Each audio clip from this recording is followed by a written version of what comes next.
Hi hello ಎಲ್ಲರಿಗೂ welcome to Chaitra Kushu mini vlog. ಇವತ್ತು ಮಧ್ಯಾಹ್ನದಿಂದ ನಾನು ಮಿನಿ ಲಾಗ್ನ ಸ್ಟಾರ್ಟ್ ಮಾಡಿದ್ದೀನಿ.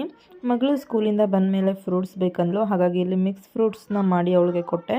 ಹಾಗೆ ಮಧ್ಯಾಹ್ನ ಊಟಕ್ಕೆ ಇವತ್ತು ಬೆಂಡೆಕಾಯಿ ಸಾಂಬಾರನ್ನ ಮಾಡ್ಕೋತಾ ಇದ್ದೀನಿ.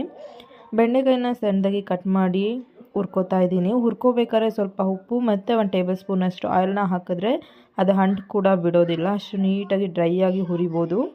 ಇವಾಗ ಒಗ್ಗರಣೆಗೆ ಸಹ ಇಟ್ಟಿದ್ದೀನಿ. ಒಗ್ಗರಣೆಗೆ ಸ್ವಲ್ಪ ಸಾಸಿವೆ, ಜೀರಿಗೆ, ಕರ್ಬೇವಿನ ಸೊಪ್ಪು, ಈರುಳ್ಳಿ ಮತ್ತು ಟೊಮೆಟೊನ ಹಾಕಿ ಚೆನ್ನಾಗಿ ಫ್ರೈ ಮಾಡಿ, ಅದಾದಮೇಲೆ ಅದಕ್ಕೆ ಹುರಿದಿಕ್ಕಿರುವಂತಹ ಬೆಂಡೆಕಾಯಿನ ಹಾಕ್ಕೊಂಡು ಫ್ರೈ ಮಾಡಿದ್ದೀನಿ ಒಂದು 2 ಮಿನಿಟ್ಸು. ಹಾಗೆ ಇವಾಗ ಬೆಂಡೆಕಾಯಿ ಎಲ್ಲ ಹುರಿದಾದ್ಮೇಲೆ ರುಬ್ಬಿರೋವಂತಹ ಮಸಾಲೆನ ಹಾಕಿ ನಮಗೆ ಎಷ್ಟು ಬೇಕೋ ಅಷ್ಟು ಸಾರು ಕನ್ಸಿಸ್ಟೆನ್ಸಿ ನೋಡಿಕೊಂಡೆ ಅಡ್ಜಸ್ಟ್ ಮಾಡಿದ್ರೆ ಆಯಿತು.